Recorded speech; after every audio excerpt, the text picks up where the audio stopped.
ચાર દિવસથી જેની જોતા હતા અમે વાટું, જે સ્વામી પધાર્યા.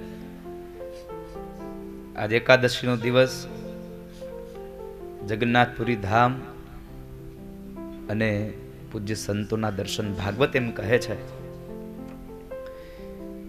કે આ દુનિયામાં ભગવત પ્રાપ્તિનું કોઈ શ્રેષ્ઠ સાધન હોય તો એ સંતોનો સંગ છે. સંતોના દર્શન માત્રથી તમામ પાપોનું નષ્ટ થઈ જાય છે, તમામ પાપોમાંથી છૂટી જવાય છે. એક સંત મળે, એક સાધુ મળે, ખૂબ આજે આનંદ છે. આજે સોનામાં સુગંધ ભળી. ઠાકોરજી આવે છે, સંતો પધાર્યા, પૂજ્ય નિત્યસુખ સ્વામી, અમૃત સ્વામી ભગત પધાર્યા છે, સ્વામી પધાર્યા છે. એટલે આજે તો આપણે તો ડબલ ઉત્સવો થયા. અને હવે જેટલા દી બાકી છે એટલા દી રોજ ઉત્સવ છે. હવે રોજ ઉત્સવ, કારણ કે આજે ભગવાન આવે, ભગવાનને લઈને હારે. આમ તો કહેવાય છે કે ભગવાનને કોણ લઈને આવે? સંતો. આ સંતો ભગવાનને લઈને જ આવ્યા. ઠાકોરજી આજે પધારવાના છે તો. અને હવે જ્યાં સુધી ભાગવત જ્યાંથી જાહેર નહીં ત્યાં સુધી ઈ ન જવાના.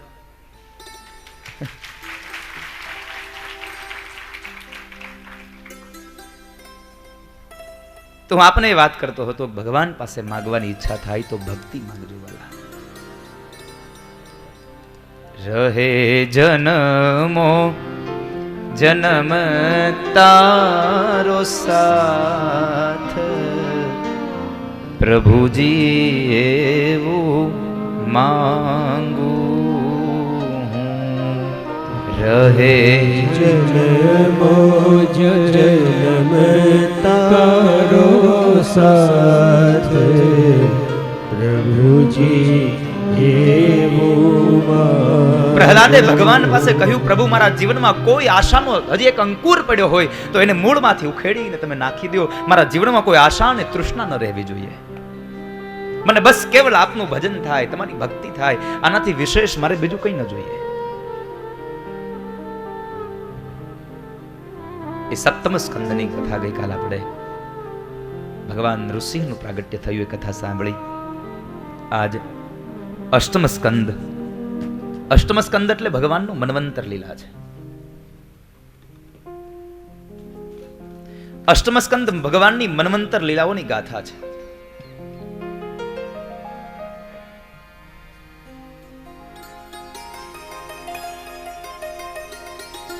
એક એક મન્વંતરમાં ભગવાનનું પ્રાગટ્ય થયું છે. મન્વંતરે ભગવાનનું પ્રાગટ્ય થયું. ભગવાનના ઋષિઓ બદલ્યા છે. મન્વંતરમાં ઇન્દ્ર બદલતા ગયા છે.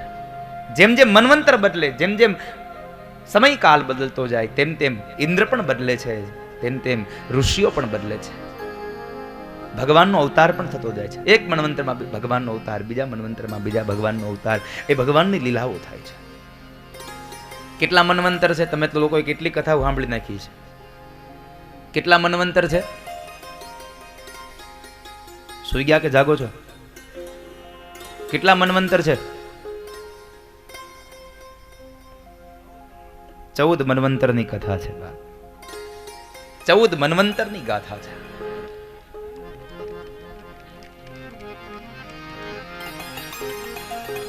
ચૌદ મન્વંતર જ્યારે જાય ત્યારે એક કલ્પ થાય. અને એક કલ્પ જેનો જ્યારે સમય જ્યારે વ્યતીત થાય ને ત્યારે બ્રહ્માજીનો એક દિવસ થાય. આ દેવતાઈ વર્ષની યાદી છે. આ દેવતાઈ વર્ષ છે. 14 મન્વંતર, એક કલ્પ, બ્રહ્માનો એક દિવસ.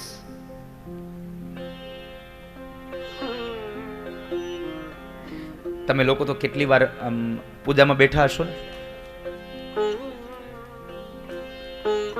પૂજામાં બેઠા છો ને તો કોઈને ખબર છે આ કેટલામું મન્વંતર ચાલે છે? કેટલામું મન્વંતર ચાલે છે? એ બધું તમે યાદ રાખો, અમે શું કામ રાખીએ? અને એ બધું અમને યાદ હોય ત્યાં જગન્નાથપુરી આવી હું કામ તમારી કથામાં? સીધી વાત છે. અમે તો અહીંયા આનંદ કરવા આવ્યા છે. શું કરવા આવ્યા છે આપણે અહીંયા? શું કરવા આવ્યા છે? મજા કરવા? શું કરવા આવ્યા છીએ? આનંદ કરવા. મજામાં અને આનંદમાં બહુ તફાવત છે. મજા કરવી હોય તો અહીંયા ન આવે, તો ગોવા જવું પડે, વિદેશોમાં જવું પડે. સ્વામી હજી લંડન થી આયલા આવે છે, પણ એ ત્યાં મજા કરવા નતા ગયા, ત્યાં પાછા આનંદ કરવા ગયા. કારણ કે પરમાત્માની ગાથામાં જે મળે એને આનંદ કહેવાય, અને અન્યત્ર તમને જે કાંઈ મળે એને મજા કહેવાય. સાહેબ, પરમાત્માની આ અલૌકિક ગાથામાં જે મળે એ આનંદ છે.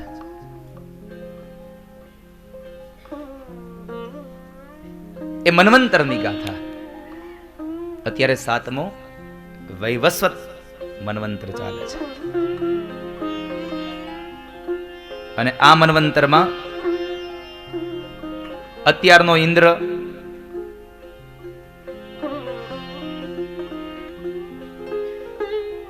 પુરંદર નામનો ઇન્દ્ર છે. આ મન્વંતરમાં પુરંદર નામનો એક ઇન્દ્ર ચાલે. 7 ઋષિઓ છે, જે સપ્તર્ષિઓ આપણે કહીએ છીએ ને, એ 7 ઋષિઓ કશ્યપ, અત્રિ, વશિષ્ઠ, વિશ્વામિત્ર, ગૌતમ અને જમદગ્નિ અને છેલ્લે ભરદ્વાજ. આ સપ્તર્ષિઓ છે. 7 ઋષિઓ ઇન્દ્ર. મેં હમણાં કહ્યું મન્વંતરે ઇન્દ્ર બદલે છે, મન્વંતરે સપ્તર્ષિઓ બદલતા જાય છે. 14 મન્વંતરો બતાવ્યા, એમાં આ વૈવસ્વત મન્વંતર ચાલે 7મો. પણ આ તો 7મો મન્વંતર છે. પણ મારે તમને જે કથા કહેવા લઈ જવા છે, એક કથા હજી બાકી છે. ચોથા મન્વંતરની, તામસ નામના મન્વંતરની. ઉત્તમનો ભાઈ તામસ. ઉત્તમ એટલે 3જો મન્વંતર, અને ચોથો મન્વંતર એટલે તામસ. 14 મન્વંતરો છે. જરા યાદ રાખજો ક્યાં ક્યાં મન્વંતરો. હું તમને એકવાર યાદી કરાવી દઉં. આજે બધું તમારા માટે લઈને આવ્યો છું. પેલો મન્વંતર છે સ્વયંભૂ મન્વંતર. બીજો સ્વારોચિષ મન્વંતર. ત્રીજો ઉત્તમ મન્વંતર. ત્યારબાદ ચોથો તામસ મન્વંતર. 5મો રૈવત મન્વંતર.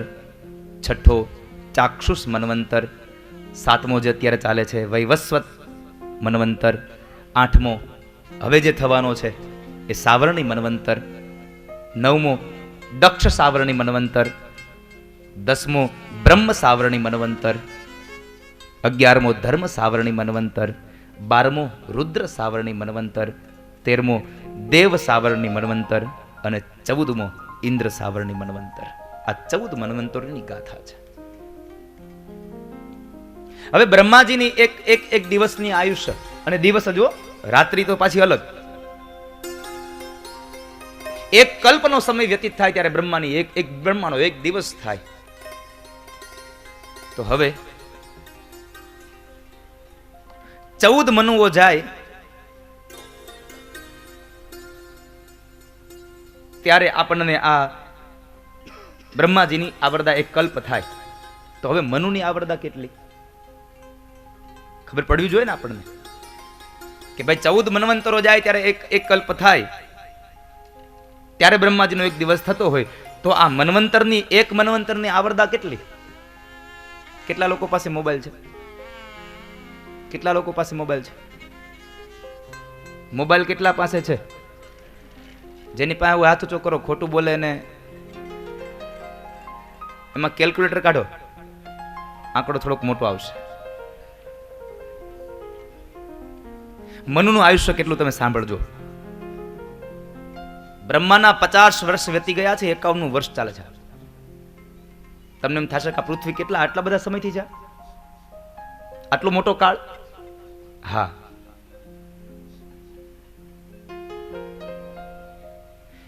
એકોતેર ચતુર્યુગી જાય ત્યારે મનુનો એક કાળ પૂરો થાય. 71 ચતુર્યુગી, 71 વખત સતયુગ વયો જાય, 71 વખત ત્રેતાયુગ વયો જાય, 71 વખત દ્વાપર યુગ વયો જાય, 71 વખત કળયુગ વયો જાય, ત્યારે એક મનુ થાય. તો એક મનુની આવરદા કેટલી થઈ? 284 યુગ જાય ત્યારે એક મનુની આવરદા થાય.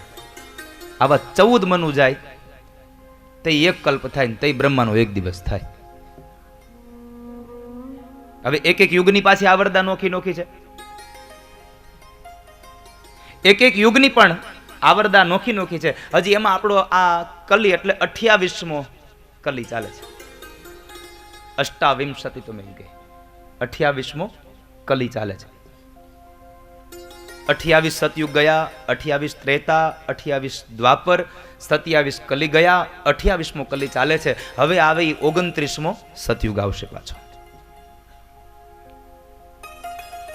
આ 4 યુગોની અલગ અલગ આવરદા છે, પણ એ યુગોની આવરદા હું તમને બતાવીશ. પણ અહીંયાની ભીમાસરની કથા બધું અહીંયા દીધું તમને, પછી એમાં મજા ન આવે ને.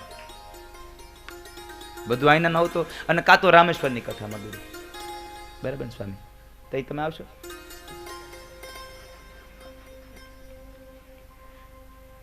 તમે સીધી ના પાડી દીધી.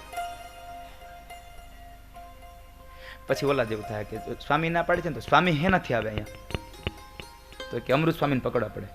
તો અમૃત સ્વામીને પકડવા.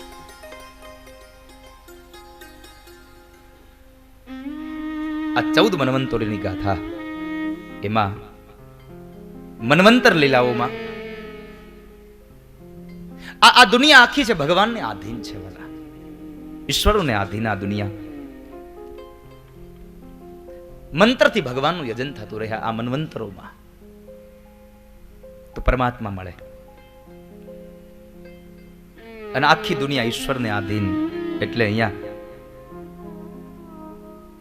તમે જે કઈ ભોગવો છો ને તમામ પરમાત્માને અર્પણ કરીને પછી ભોગવો. ભગવાનને પેલા ધરાવો, ભગવાનને અર્પણ કરો. આ પરમાત્માની કૃપાથી મને મળ્યું છે, ભગવાનને આપતા શીખો. અને મેં ગઈકાલે કહ્યું હતું કે ત્વદીયમ વસ્તુ ગોવિંદ તુભ્યમેવ સમર્પયેત. આ દુનિયામાં પરમાત્માનું બધું છે, અને પરમાત્માને આપી દઈએ તો એમાં શું એમાં નવાઈ કરી છે? આપણને તો માત્ર જેટલો સમય આપ્યો છે એટલો સમય ભગવાનનો આભાર માનીએ. પરમાત્મા, તમે મને આટલો કાળ સુધી આટલી આ ભૌતિકતા આપી, તમે મને સુખ આપ્યું, તમે મને આનંદ આપ્યો, તમે મને આનંદ આપ્યો. આખું આ જગત ઈશ્વરને આધીન. એટલે કહ્યું તેન તક્તેન બુદ્ધિતા, તેન તક્તેન બુદ્ધિતા. આ દુનિયામાં બધું જ ઈશ્વરમય છે, પરમાત્મામય છે. તેવા મન્વંતરોમાં ચોથો તામસ નામનો જે મન્વંતર, અને એ મન્વંતરમાં ભગવાનનો હરિ અવતાર થયો. પરમાત્માનો હરિ અવતાર 2 વખત થયો. એકવાર ધ્રુવજી માટે અને એકવાર ગજેન્દ્ર માટે. પણ જુઓ, 2માં અલગ અલગ વસ્તુ આપનારા. હરિ 2 અલગ અલગ આપે છે. કથા તમે કદાચ ધ્રુવજીની સાંભળી હશે. સાંભળી કોઈ ધ્રુવની કથા? કાલે આવશે ધ્રુવની કથા, હું કહીશ તમને કાલે. કેટલા લોકોએ સાંભળી છે? 5મા દિવસે ધ્રુવની કથા આવે, કેટલા લોકોને ખબર છે?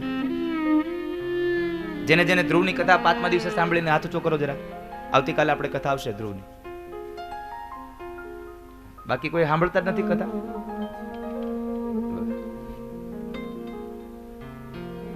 થોડાક જાગો. હજી 24 કલાક નથી ગઈ, ધ્રુવની કથા ગઈ. અને પણ આપણે તો નક્કી જોઈને દાદા બોલી બધું સાચું. તમે કયો એ બધું સાચું.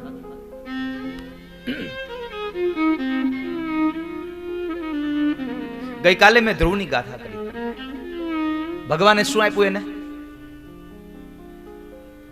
શું આપ્યું તું? અવિચલ પદ. એની પેલા કઈક બીજું આપ્યું. કેટલા વર્ષનું રાજ્ય ભગવાન આપ્યું? 36,000 વર્ષનું ભગવાને રાજ્ય આપ્યું. આનો અર્થ એવો થયો ભગવાને ભોગ આપ્યો. એટલે તો ધ્રુવજી મહારાજ મનમાં કચવાતા કચવાતા ઘરે ગયા કે મારે માગવું જોઈતું હતી મુક્તિ, અને મેં માગી લીધું બંધન. ભગવાન બધું આપનારા છે, ઈશ્વર બધું આપે છે. ધ્રુવજીને ભગવાને ભોગ આપ્યો અને અહીંયા ગજેન્દ્ર માટે જ્યારે ભગવાન હરિ પ્રગટ થયા તો ગજેન્દ્રને શું આપ્યું? ઉદ્ધાર આપ્યો. ભગવાને મોક્ષ ગતિ આપી છે. ભગવાન મોક્ષ પણ આપી શકે અને ભગવાન ભોગ પણ આપી શકે છે. તમારી ઈચ્છા કેવી છે એ ભગવાન પાસે તમે શું યાચના કરો છો એની પર આધાર છે. તમે પરમાત્મા પાસેથી શું ચાહો છો એની પર આધાર છે. તમે પરમાત્મા પાસે શું માંગો છો? જેવું માંગશો એવું ભગવાન આપે છે. અને જિંદગીમાં કોઈ દિવસ છે ને દુઃખી થયા ને આવું તો બોલવું જ નહીં, કારણ કે ઉપર ભગવાન બેઠા બેઠા નકરું તથાસ્તુ તથાસ્તુ તથાસ્તુ બોલ્યા કરે છે. ભગવાન તથાસ્તુ તથાસ્તુ બોલ્યા કરે છે. હવે આપણે અહીંયા જે કઈ માંગીએ એમાં આપણું વાક્ય પૂરું થાય ને તરત જ ભગવાનનું આવી જાય તથાસ્તુ. તો હવે આવું થતું હોય તો શું કામ ખોટા રોદલા રોવા? અરે આમ થયું ને તેમ થયું ને. એમના કરતા સત્ય જ ન બોલીએ જે છે એમાં કદાચ તથાસ્તુ ભળી જાય. જે છે હકીકત છે. તો ભગવાનનો એ અવતાર થયો. તામસ નામના મન્વંતરમાં ભગવાનનો હરિ અવતાર. ત્રિકુટ નામ એક પર્વત, અને એ પર્વતમાં એક હાથી રહે છે. અને પર્વત કઈ નાનો નહીં. પર્વત 10 જોજન એટલો મોટો પર્વત. ભાગવતમાં લખ્યું છે 10 જોજન એવો ઊંચો પર્વત. અને 3 પર ત્રિકુટ પર્વત છે. 3 પર્વતો, અને સામાન્ય નહીં. સોનાનો, રજતનો અને લોખંડનો. આ 3 પર્વત. બહુ મોટો સમુદ્ર, એક સરોવર મોટું સમુદ્ર,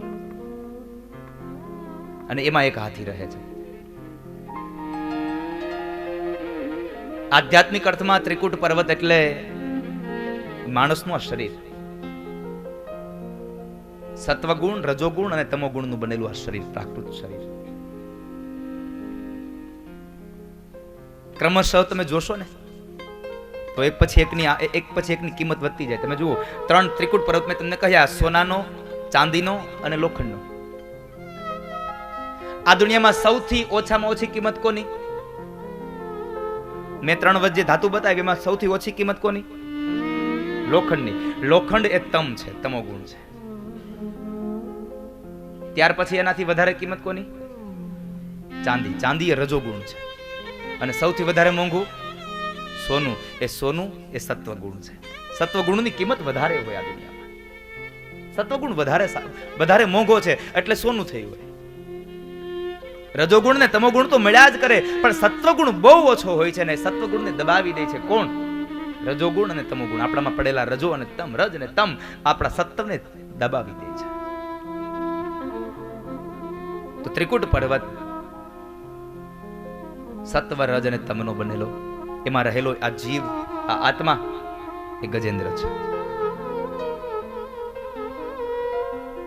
અને આ ગજેન્દ્ર એટલે કોઈ સામાન્ય ગજેન્દ્ર નથી. કોઈ સામાન્ય હાથી નથી. આ ભાગવતમાં એક એનું વાક્ય લખ્યું છે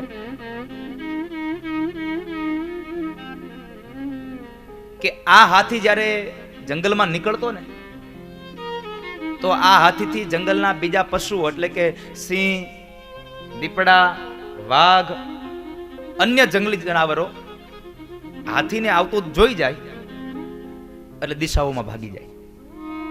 આટલી એની ધાક. આવો મદોન્મત હાથી. અને એ હાથી જ્યારે જળક્રીડા કરવા માટે ગયો, શું થયું? મદોન્મત બન્યો છે. એની પાસે તાકાત અપાર છે, બળ બહુ છે, પણ એ બળ ક્યાં કામમાં આવે? ધરતી ઉપર. જેનું બળ જ્યાં કામમાં આવે ને ત્યાં જ આવે. હવે તમે ડોક્ટરને એમ કહો કે હાલો તો એક કોર્ટમાં કેસ લડી ગયો, તો એનું શું કામ? એની કલમ ત્યાં ચાલે? ન ચાલે. એને તો કોઈ કેમ કહે કે સાહેબ આને તાવ આવ્યો છે, દવા લખી જો, તરત ચાલે. જેનું બળ જ્યાં ચાલે ત્યાં જ ચાલે, બીજે ન ચાલે, અન્યથા ન ચાલે. હાથીનું બળ આ ધરતી પર ચાલે, હાથીનું બળ જળમાં ન ચાલે. આટલો મહાકાય હાથી જળમાં આવ્યો, મદોન્મત્ત બન્યો. આ સરોવર એટલે સંસાર. અને સંસારમાં જ્યારે જીવાત્મા આવે છે ત્યારે આ ભૌતિકતાની અંદર એટલો ડૂબી જાય છે, એટલો મદોન્મત્ત બની જાય છે કે પોતે ભૂલી જાય છે કે આ જ સરોવરમાં કાળ રહે છે. અને કાળ જ્યારે મારો પગ પકડશે પછી અને મને કોઈ નહીં છોડાવી શકે. પછી મને કોણ છોડાવી શકશે? જ્યારે કાળ મારો પગ પકડી લેશે. અહીંયા બન્યું પણ એવું. અનેક હાથીઓ હતા, અનેક હાથણીઓ હારી હતી, અનેક બચ્ચાઓ એની સાથે હતા અને જળક્રીડા કરતા જલપાન કર્યું અને પછી પોતાની સૂંઢ વડે પાણી ભરાવી અને એકબીજાને જ્યારે ભીંજવે છે એ ભીંજવામાં એટલો મદોન્મત્ત બની ગયો, તન્મય બની ગયો, ભૂલી ગયો કે આમાં એક મગર રહે, જો મગર મને પકડી લેશે તો હું નહીં નીકળી શકું બહાર. અને એમાં બરાબર મોટા મહાકાય એવા મગરે આવી અને હાથીનો પગ પકડ્યો છે. મહાપુરુષો એમ કહે છે કે કાળ સૌથી પેલો વેલો પગ પકડે. તમે જુઓ દશમ સ્કંદમાં ભગવાન કૃષ્ણએ અને દાઉજી મહારાજે મંચ ઉપર ચડ્યા અને પેલા કંસને મારવા માટે ભગવાને શું પકડ્યું? એનું પેલું વેલું પગ પકડ્યા અને એને નીચે પછાડ્યો. અજામિલ સૂતો હતો, એમના દૂતો આવ્યા, શું પકડ્યું? પગ પકડ્યા છે. કાળ પેલો વેલો પગ પકડે છે. અહીંયા પણ એવું જ બન્યું, મગરે કાળ છે.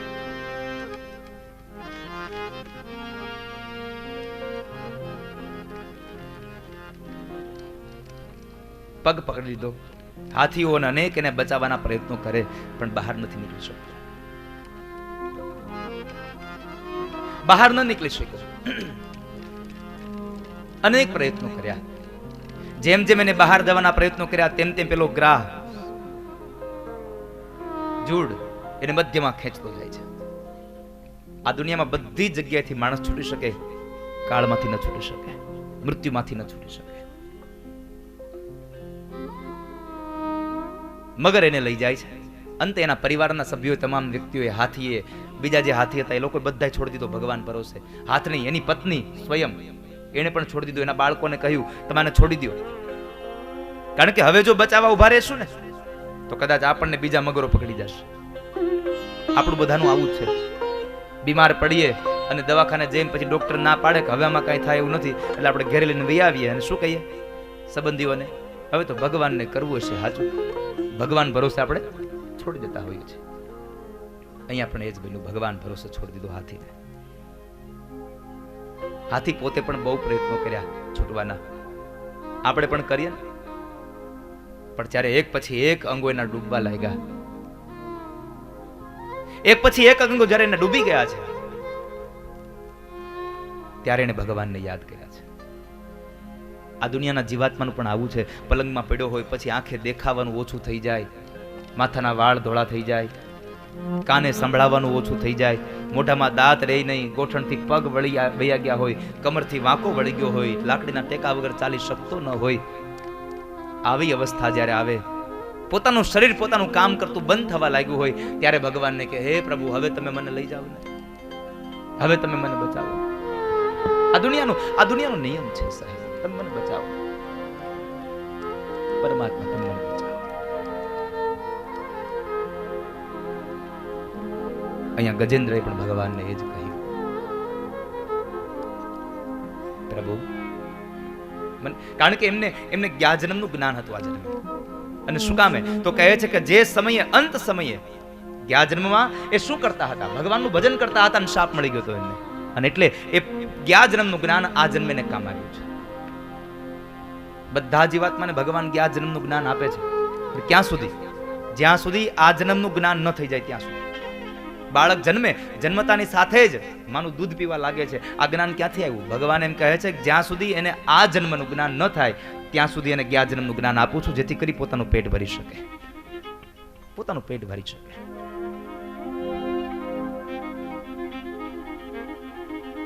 જ્ઞાજન્મનું જ્ઞાન છે. તો એ જ્ઞાજન્મના જ્ઞાનને લઈ અને ભગવાનને એને પ્રાર્થના કરી છે. ગજેન્દ્રની પ્રાર્થના બહુ અદ્ભુત છે ભાગવતમાં. અને જો કે ભાગવતની તો એક એક પ્રાર્થનાઓ, બધી જ પ્રાર્થનાઓ, જેણે જેણે પ્રાર્થના કરી બધી જ પ્રાર્થનાઓ સુંદર જ હોય વાલા, કારણ કે પ્રાર્થના ભગવાનની છે. ઓમ નમો ભગવતે તસ્મે યત એતચ્ચિદાત્મકં પુરુષાયાદિ બીજાય પરેશાયાભિધીમહિ યસ્મિન્નિદં યતશ્ચેદં येनेदं यइदं स्वयं योऽस्मात् परस्माच् परस्तं प्रपद्ये स्वयं भुवम् योऽस्मात् परस्माच् परस्तं प्रपद्ये स्वयं भुवम्. प्रभु आपने प्रणाम करूं છું. ओम नमो भगवते तस्मै यत एतच्चिदात्मकम्. प्रभु સર્વ શરીરમાં કારણ તરીકે તમે રહેલા છો, બધાના શરીરમાં તમે છો. એટલે તો ભગવાન સ્વયં કૃષ્ણ ગીતાજીમાં કહે મમે વાંશો જીવ લોકે જીવ ભૂત સનાતન. આ દુનિયાનો તમામ જીવાત્મા એ મારો અંશ છે અને હું સ્વયં અંશી છું, હું પોતે અંશી છું. પ્રભુ આ દુનિયામાં તમામ જીવના હૃદયમાં રહેલા, શરીરમાં રહેલા તમે સર્વ કારણ છો. એવા તમામ કારણના મૂળ રૂપને હું નમસ્કાર કરું છું. વળી જગતને ચૈતન્યમય કરનાર ભગવાનનું હું ધ્યાન ધરું છું. તમે એનું ધ્યાન કરીએ. સર્વ વિશ્વને પોતાના સ્વરૂપમાં વસાવનાર, સર્વ વિશ્વને જન્મ આપનાર, સર્વ જગતને રચનાર અને સર્વ જગત સ્વરૂપ તેમજ કાર્ય તથા કારણથી પર પરમાત્માને નમસ્કાર કરીએ છીએ. ઈશ્વરને અમે પ્રણામ કરીએ છીએ. હું સ્વયંભૂ એટલે સ્વતઃ સિદ્ધ ભગવાનને શરણે જાઉં છું. હું પોતે જ ભગવાનને શરણે ગયો છું. પરમાત્માની પ્રાર્થના કરે છે, ઈશ્વરની પ્રાર્થના કરી. નમો નમસ્તે અખિલ કારણાય નિષ્કારણાય અદ્ભુત કારણાય સર્વાગમામ્નાય મહાર્ણવાય નમોપવર્ગાય પરાયણાય. નમોપવર્ગાય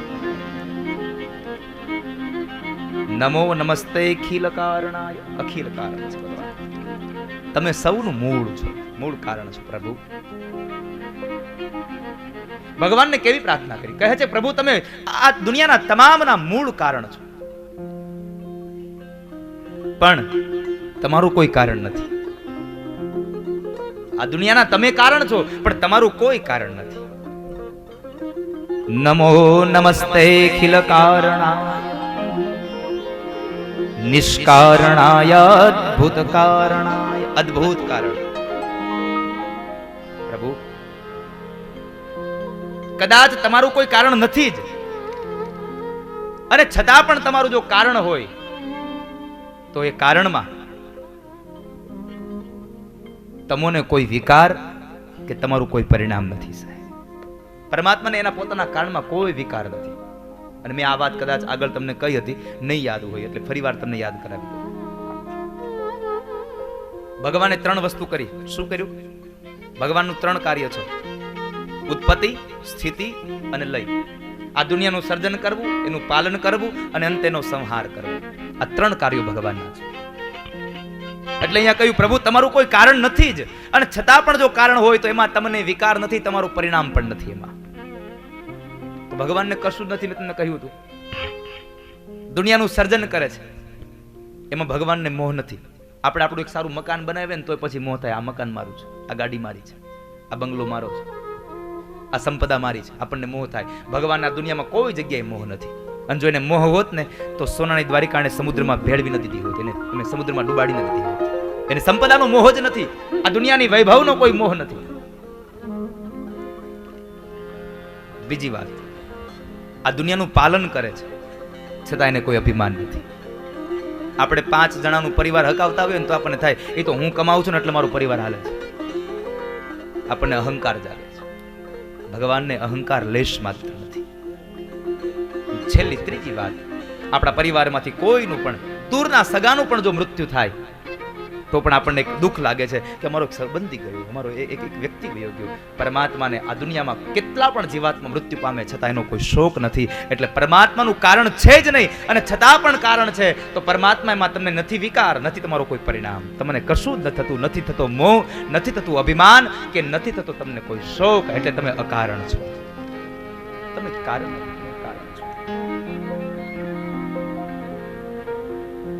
બીજી વાત, તમારું અકારણ, તમને વિકાર નથી, તમારું પરિણામ નથી. એનું મૂળ કારણ છે સર્વાગમામનાય મહારણવાય. સર્વાગમામનાય મહારણવાય. પ્રભુ, આ દુનિયાના જેટલા પણ શાસ્ત્રો છે ને એ તમારો સાર છે, એ મૂળ તમારા છે, તમારામાંથી ઉત્પન્ન થયેલા છે. જેમ નદી વહે છે, નદી સતત વહેતી રહે પણ એનું એક જ માત્ર લક્ષ્ય હોય છે, ક્યાં? સમુદ્રમાં ભળી જવાનું. એમ આપણે પણ નદી પાસેથી એક જ શીખવાનું છે, સતત ચાલતું રહેવું, પણ ક્યાં? પરમાત્માની ઓર, પરમાત્માની ઓર, પરમાત્માની ઓર.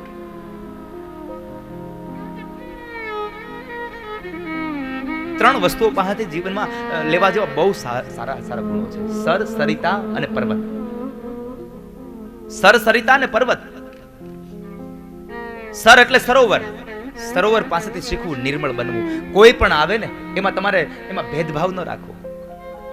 આ દુનિયામાં ભેદ જોવું નહીં, તમામને આપણા ગણવા. આ મારા છે. સરોવર પાસે કોઈ દિવસ તમે જાશો, ત્યાં માણસ જાય તોય ભલે, પશુ જાય તોય ભલે, અને પક્ષી જાય તોય ભલે, અને કીડા મકોડા જાય તોય ભલે, સરોવરે કોઈ દી ના પાડી તું મારું પાણી ન પીતો. સરોવર પાસેથી ભેદભાવ છોડવાની ભાવના શીખો. સરિતા પાસેથી વહેવાની ભાવના શીખો. સરિતા પાસેથી સતત વહેતું રહેવું, પણ કઈ બાજુ વહેવાનો પણ લક્ષ્ય હોવો જોઈએ. સરિતાનો એક જ લક્ષ્ય છે, નદીનો એક જ લક્ષ્ય છે, બધાને પવિત્ર બનાવતી જાય અને પોતે સમુદ્રમાં ભળતી જાય છે, સમુદ્રની ઓર વહેતી જાય. અને છેલ્લે પર્વત. પર્વત પાસેથી અડગતાનો એક શીખ લેવી. પર્વત અડગ છે, ભક્તિમાં અડગ રહેવું, ભગવાનની પૂજામાં અડગ રહેવું, ભગવાનના ચિંતનમાં, ભગવાનની પૂજામાં અડગ રહેશે. સર, સરિતા અને આ પર્વત, ત્રણ પાસેથી સિદ્ધો લેવા. અહીંયા કહ્યું સર્વાગમામનાય મહારણવાય. પ્રભુ, સર્વ શાસ્ત્રોનો સાર તમે છો, તાત્પર્ય તમે છો, તમે જ મૂળ તાત્પર્ય શાસ્ત્રોનું. આ ગજેન્દ્ર ભગવાનને કહે છો હાથીના રૂપમાં.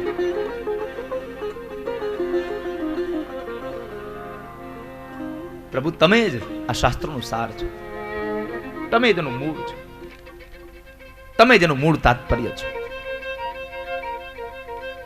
અને છેલ્લે ભગવાન માટે બહુ સુંદર શબ્દ વાપર્યો: નમોપવર્ગાય પરાયણાય. નમોપવર્ગાય પરાયણાય. નમો અપવર્ગાય. અપવર્ગાય. જ્યાં પ વર્ગ નથી એ અપવર્ગ છે. બે ધામમાં ફેર છે, સ્વર્ગમાં અને વૈકુંઠમાં, બેમાં ફેર છે. સ્વર્ગમાં અને વૈકુંઠમાં ફેર છે. જ્યાં પ વર્ગ ન હોય એને અપવર્ગ કહેવાય. નમોપવર્ગાય પરાયણાય. અપવર્ગ પરાયણ છો આપ. સંસ્કૃતમાં ગુરુજી અમને કહેતા કે વ્યાકરણની ભાષામાં વર્ગ આવે અને એ વર્ગોમાં આપણે ક, ખ, ગ, ઘ, ચ, છ, જ, જ આવી બારાક્ષરી આપણી આવે કક્કવ. એમાં અમારે વ્યાકરણમાં ગુરુજી એવું મને કહેતા કે વર્ગ આવે, 5 વર્ગો. અને એ 5 વર્ગોમાં એમાં જે પ વર્ગ છે, એ પ વર્ગ જ્યાં ન હોય તેને અપવર્ગ કહેવાય. 5 વર્ગોમાં કોણ? તો કઈ પ, ફ, બ, ભ અને મ, હોઠથી બોલાનાર. આ હોસ્ટ શબ્દો છે બધા. હોસ્ટ શબ્દમાં ખબર પડે ને, હોઠ થી બોલાય. પ બોલો તો બે હોઠ ભેગા ન કરતા. બોલો પ. ફ બોલો, હોઠ બે હોઠ ભેગા ન થવા જોઈએ. બોલો તો.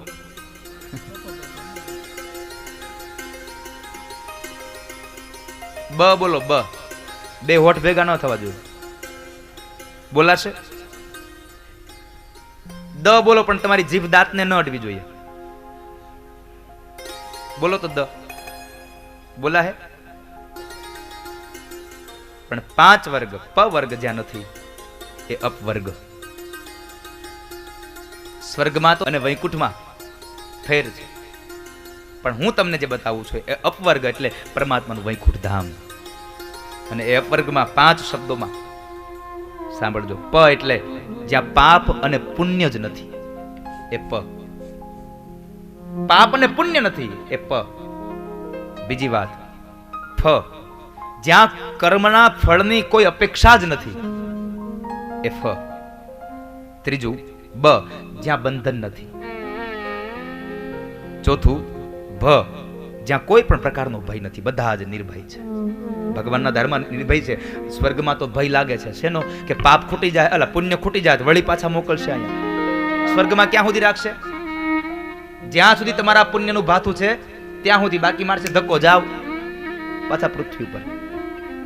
નહીં રાખે સ્વર્ગમાં. એ તો અહીંયા કથા છે ત્યાં સુધી. બાકી 4 તારીખે કહી જ દેવું હાલો બે જાવ ગાડીઓમાં, પછી કોઈ નહીં રાખે. તમારું પૂરું થઈ ગયું. તમે જેટલા પૈસા ભર્યા છે એટલાનું અહીં પૂરું થઈ ગયું. હોટલ આપણે બુક કરાવી હોય 10 દિવસ માટે, 10મા દિવસે આપણે ખાલી ન કરીએ તો ઓલા શું કે કા ભાડું ભરો અને કા ખાલી કરો. જ્યાં ભય નથી એ અપવર્ગ છે. અને છેલ્લી વાત મ, જ્યાં મૃત્યુ જ નથી. જ્યાં મૃત્યુ જ નથી. આ 5 વર્ગ, આ પ વર્ગ જ્યાં નથી એવું ધામ એટલે અપવર્ગ. જ્યાં પ વર્ગ નથી ત્યાં અપવર્ગ છે. સ્વર્ગ અને વૈકુંઠમાં બેઉમાં બહુ તફાવત છે. ભગવાન મોક્ષને આપનાર છે એવું ધામ એટલે પરમાત્માનું મૂળ વૈકુંઠ ધામ. ગીતાજીમાં ભગવાને કહ્યું યદ ગત્વા ન નિવર્તન્તે તદ્ધામ પરમં મમ. યદ ગત્વા ન નિવર્તન્તે તદ્ધામ પરમં મમ. જ્યાં કોઈ પણ પ્રકારનો ભય નથી એ મારું ધામ છે, વૈકુંઠ ધામ. ભગવાન મોક્ષને આપનારા છે. પરમાત્મા મોક્ષ આપે છે.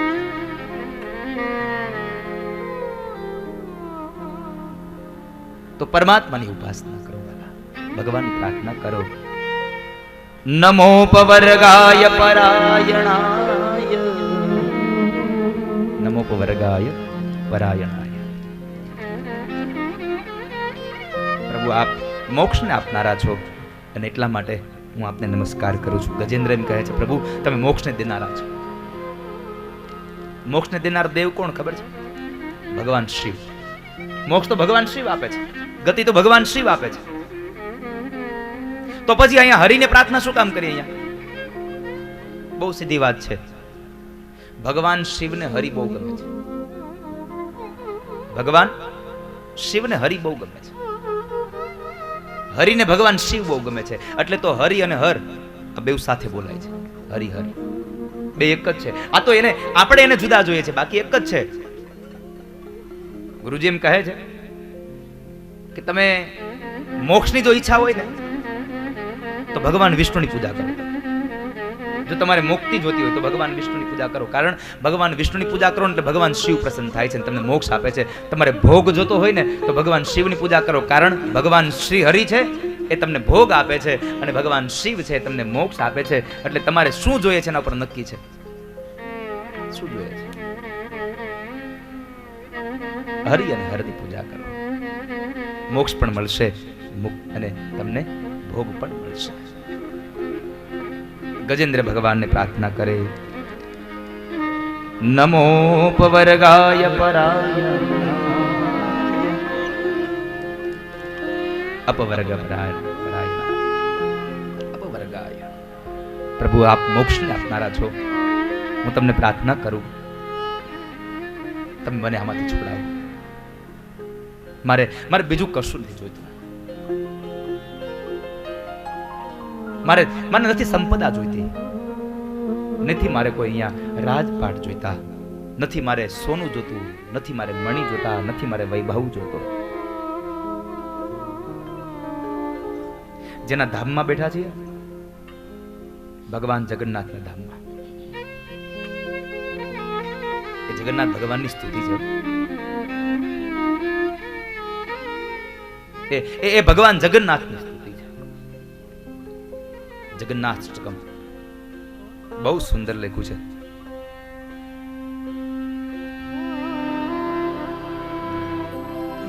બહુ અદ્ભુત સ્તુતિ લખી છે. જગન્નાથ ધામમાં બેઠા છે ને એટલે ગાવાનું મન થાય. ગંગા ઘાટે ગયા હોય તો ત્યાંના સ્તોત્ર ગાવાની ઈચ્છા થાય.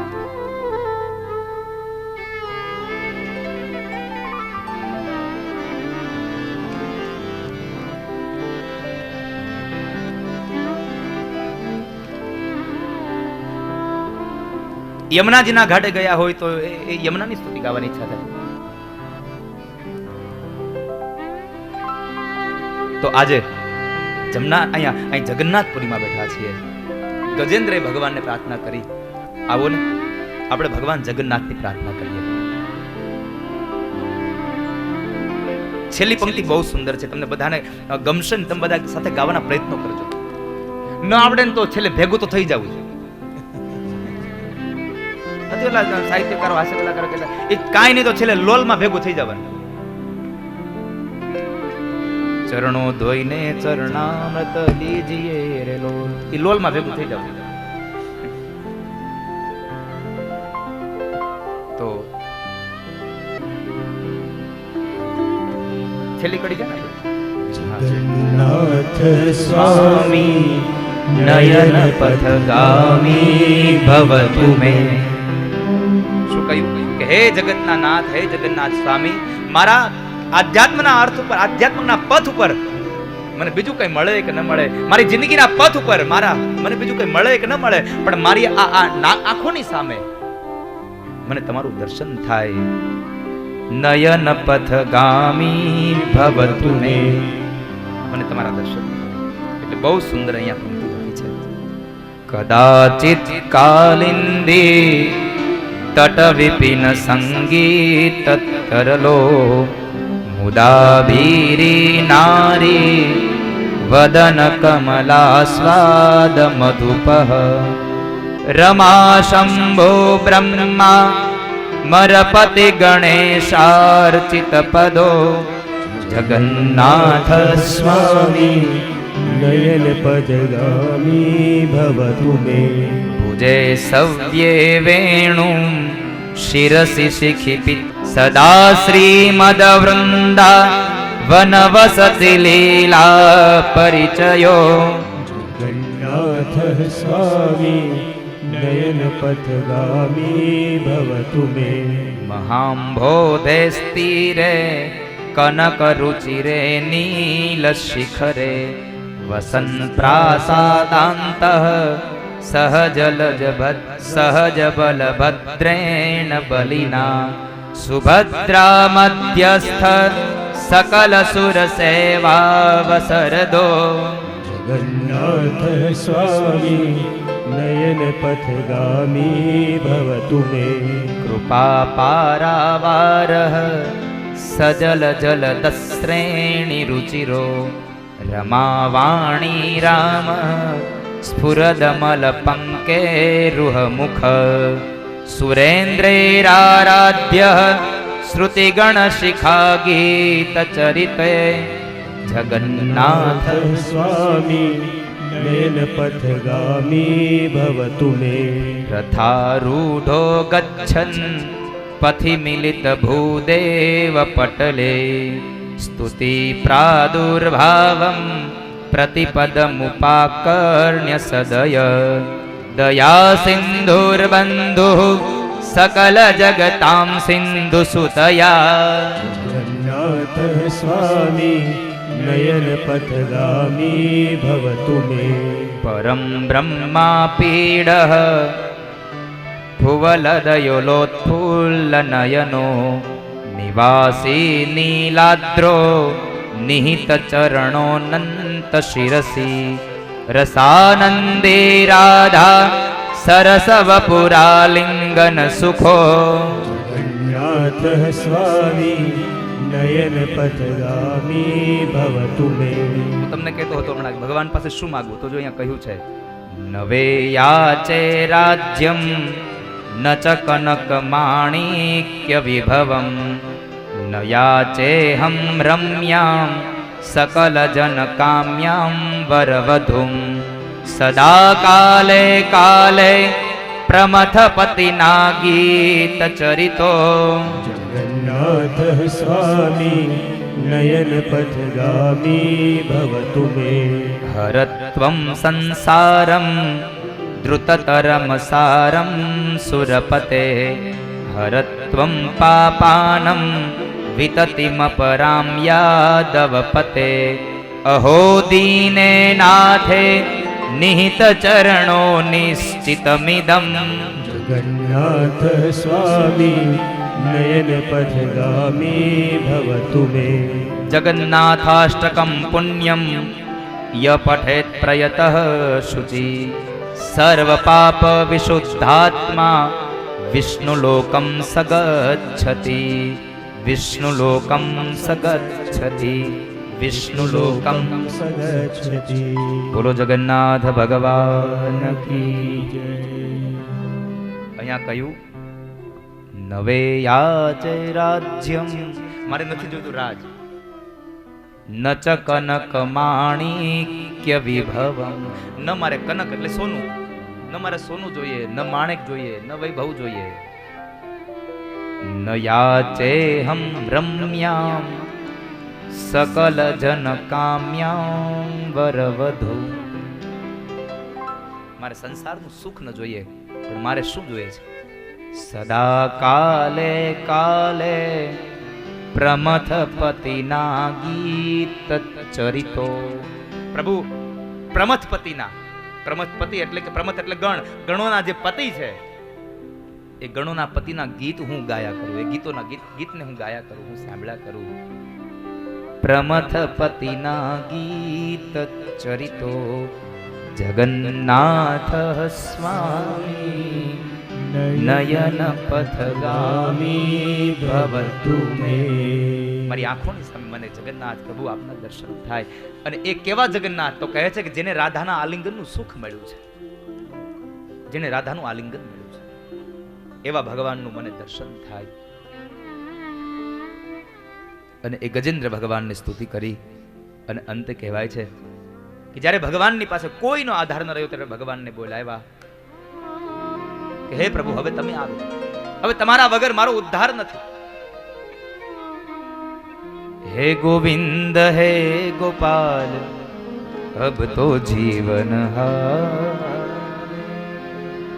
હે ગોવિંદ હે ગોપાલ अब तो जीवन हारे હે ગોવિંદ રાખો શરણ અબ તો જીવન હારે हे गोविंद राखो शरण अब तो जीवन हारे ચાર પ્રહર યુદ્ધ ભયો લઈ ગયો મજધારે ચાર प्रहर युद्ध भयो लई गयो मझधारे नाक कान डूबन लगे कृष्ण को पुकारे नाक कान डूबन लगे कृष्ण को पुकारे हे गोविंद हे गोपाल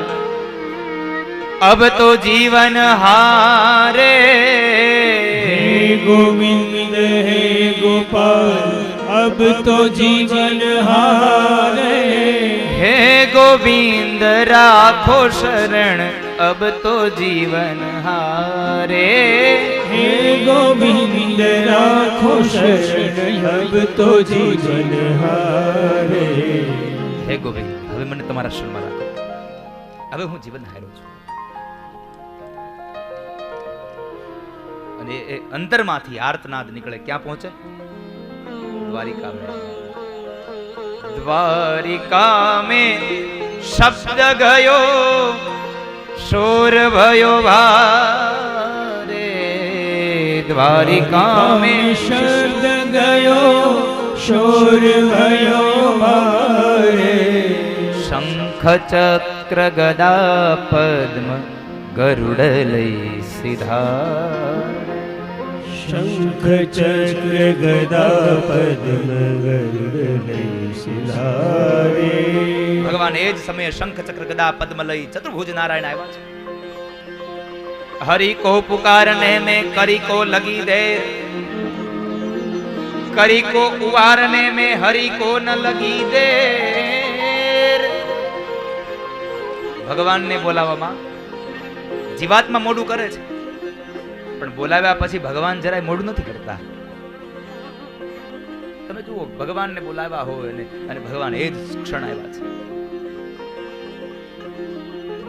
પ્રેમ ધરીને મીરા બાએ બોલાવ્યો ઝેરના પ્યાલા પીવાને આવ્યો પ્રેમ ધરીને मीराबाए बोलाव्या झेरना प्याला पीवाने આવ્યા ભગવાન એમ કહે છે પેલી મીરાએ મને બોલાવ્યો હું ઝેર પીવા ગયો નરસૈયાએ બોલાવ્યો તો નરસિંહ મહેતાના પિતાશ્રીનું શ્રાદ્ધ કર્યું કુંવરબાઈનું મામેરું કર્યું મને બોલાવી તો જુઓ સ્વયં ભગવાન એમ કહે છે કૃષ્ણ કહે છે મને કોણે બોલાવ્યો ક્યારે ન આવ્યો કોણે બોલાવ્યો प्यारे આવ્યો કૃષ્ણ કહે છે મને કોણે રે બોલાવ્યો કૃષ્ણ કહે છે મને કોણે બોલાવ્યો ભગવાન એમ કહે છે મને કોણે બોલાવ્યો હું ક્યારે ન ગયો મને બતાવો જ્યાં જ્યાં જરૂર પડી છે ત્યાં હું ગયો છું નરસિંહ મહેતાને જરૂર પડી તો ત્યાં ગયો કોરા કાગળમાં હુંડી સ્વીકારી છે નરસિંહ મહેતાએ બોલા વૈષ્ણવજનની હાટડીએ ભજન કર્યું અને અહીંયા બાપ નહીં અહીં શ્રાદ્ધની વિધિ કરાવી આખી નાગરી નાચને સોનાના થાળી વાટકામાં જમાડ્યા છે આખી નાગરી નાચને જમાડી કુંવરબાઈના મામેરા કર્યા મોટી સાસુએ કહ્યું હતું કે કઈ ન હોય તમારા બાપાને કહેજો કે એક પાણો લેતા આવે હોનાનો પાણો આપ્યો પથ્થરે આપ્યો આ ભગવાન છે પણ તમને શ્રદ્ધા હોવી જોઈએ કે હું બોલાવીશ ને ભગવાન આવશે આ દુનિયામાં ચેતન વસ્તુ બોલે ને એમાં નવાઈ નથી પણ મહારાષ્ટ્રમાં જનાબાઈના છાણા બોલ્યા છે વિઠ્ઠલ વિઠ્ઠલ વિઠ્ઠલ મહારાષ્ટ્ર જનાબાઈના છાણા બોલ્યા છે કેટલો ભરોસો છે એને રાજા એમ કહ્યું કે જનાબાઈ છાણા તો બધા હરખા જ હોય છાણામાં કઈ ફેર ન હોય અને ત્યારે જનાબાઈએ કહ્યું હતું કે મહારાજ તમારી ભૂલ થાય છે મારા છાણા હરખા ન હોય મારા છાણા હશે ને એમ વિઠ્ઠલ વિઠ્ઠલ આ કેટલી સાહેબ ભગવાનમાં એને તન્મયતા લાગી હશે ભગવાનમાં કેટલો ભરોસો હશે દ્રઢઈન ચરણ કેરો એને કેટલો ભરોસો પણ ક્યાં ભગવાનના ચરણારવિંદમાં આપણને થાય છે ઊંધું ભરોસો આપણામાં ને શંકા ભગવાનમાં આપણને ભરોસો આપણામાં ને શંકા ભગવાનમાં ભરોસો ભગવાનમાં રાખો શંકા આપણામાં રાખો કે કદાચ હું આમ કરીશ નહીં પણ થાય પણ મારો ઠાકોર કરશે તો માં કઈ ફેર નહીં પડે ભગવાન કરશે એ બધાનું સારું થશે ભગવાન જે કંઈ કરે છે એ બધું સારું કરે છે આ એક વાક્ય કદી ન ભૂલશો જે કંઈ થઈ રહ્યું છે ભગવાન સારું જ કરી રહ્યા છે એમાં કંઈક સારું ઈચ્છવું હશે ભગવાને ભગવાન ગયા છે ચતુર્ભુજ નારાયણ ગરુડ પર બિરાજમાન થઈને ગયા અને ત્યાં આગળ જઈ ભગવાને સુદર્શન ચક્ર વડે પેલું જોડનું મસ્તક કાપ્યું, મગરનું મસ્તક કાપ્યું. મગરનું મસ્તક કપાયું અને એમાંથી એ જ ક્ષણે હું નામનો ગંધર્વ પ્રગટ થયો. એટલે ભગવાનને પ્રણામ કર્યા છે. ત્યારબાદ ભગવાને પોતાનો વરદ હાથ ગજને સ્પર્શ કરાયો અને ગજને અડતાની સાથે ગજેન્દ્રના રૂપને છોડી અને ઇન્દ્રદ્યુમ્ન નામના રાજા પ્રગટ થયા અને ભગવાનને પ્રણામ કર્યા. ભગવાનને પ્રણામ તો કર્યા, પણ એ સમયે પેલી પ્રાર્થના કરી છે, પેલો પ્રશ્ન કર્યો, પ્રભુ તમારો આ ક્યાંનો ન્યાય? આવો ન્યાય ક્યાંનો તમારો? તમારી પ્રાર્થના કોણે કરી? ભગવાન કે છે તે કરી મારી પ્રાર્થના. પ્રભુ પ્રાર્થના મેં કરી તો પેલો ઉદ્ધાર આનો કર્યો તમે? ગજેન્દ્રનો મગરનો પેલો ઉદ્ધાર, જુડનો પેલો ઉદ્ધાર, ગ્રાહનો પેલો ઉદ્ધાર, આવું શું કામે? ભગવાને બહુ સુંદર જવાબ આપ્યો છે કે સાંભળ રાજા, મારો નિયમ છે, મારી પૂજા કરે ને, મારી ભક્તિ કરે ને, એનો મારે ઉદ્ધાર કરવો, આ મારો નિયમ છે, આ મારી ફરજ છે. પણ એનાથી વિશેષ શબ્દ ભગવાને એ વાપર્યો છે કે રાજા, મારી ભક્તિ કરે એનો તો ઉદ્ધાર કરવો એ તો મારી ફરજ છે જ, પણ મારી ભક્તિ કરનારના જે પગ પકડે ને એનો ઉદ્ધાર કરવો એ મારો નિયમ છે. પેલો નિયમ એ છે.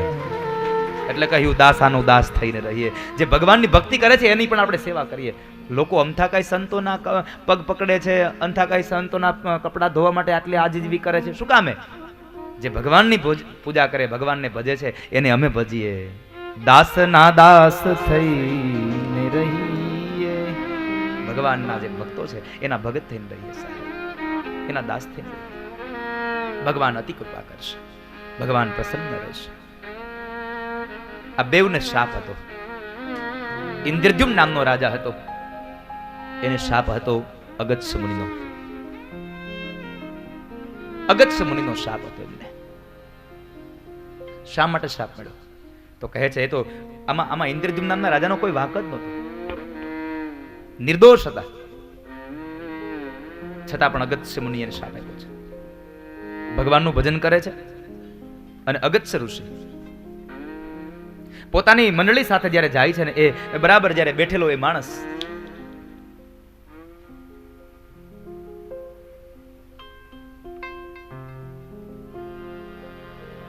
અગસ્ત્ય મુનિ થયું, હું આવ્યો મારું સ્વાગત ન કર્યું, મને આવકાર ના આપ્યો. એટલે કહ્યું કે તું જળ જેવી બુદ્ધિ વાળો છો, તું જળની જેમ બેઠો છો, જા તું પણ જળ જેવો થઈશ, હાથી થઈશ. ભગવાને શાપ આપ્યો હાથી બન્યો છે. એ અગસ્ત્ય મુનિના શાપથી હાથી બન્યો છે.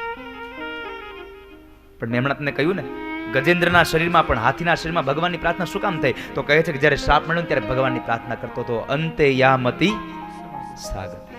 અંત સમય જેવી તમારી મતિ હશે એવી ગતિ થશે. તમે જેને યાદ કરશો, અંત સમયમાં તમારા વિચારો જેમાં હશે એવી તમારી ગતિ થશે. દસમા સ્કંદમાં તૃણાવર્ત નામનો એક અસુર વંટોળિયાનું રૂપ લઈને આવ્યો, ભગવાનને ઉપર લઈને જાય છે અને ભગવાને જ્યારે વજન વધાર્યો ત્યારે એના મનમાં શું આવ્યું કે હું આ બાળકને લઈને આવ્યો છું કોઈ પથ્થરની શિલાને, અને અંતે પથ્થરની શિલા યાદ આવી. ભગવાને પથ્થર સાથે પટકીને એને મોતને ઘાટ ઉતાર્યો છે. ભગવાને અંતે યા મતિ સાગતિ. જેવી તમારી મતિ હશે એવી જ તમારી ગતિ થશે, એમાં સંશય નથી. બીજી વાત, હું નામનો ગંધર્વ પણ મગર બન્યો. શું કામ? દેવલ ઋષિના શાપને લઈ. દેવલ ઋષિના શાપ શું કામ મળ્યો? તો કહે છે કે દેવલ ઋષિ જ્યારે સ્નાન કરવા માટે નદીમાં ગયા તો દેવલ ઋષિના એને પગ પકડ્યા છે અને ભગવાનની એને ઋષિનો અપરાધ કર્યો. પગ પકડ્યા અને ભગવાન એ દેવલ ઋષિએ કહ્યું કોણ છે, કોણ છે? તો એની મજાક મશ્કરી ઉડાડવા લાગ્યો અને એ સમયે દેવલ ઋષિએ શાપ આપ્યો કે જા તું તે પગ પકડ્યો છે એટલે તું મગર બની શકે. અને દેવલ ઋષિના શાપને લઈ અને હું નામનો ગંધર્વ મગર બન્યો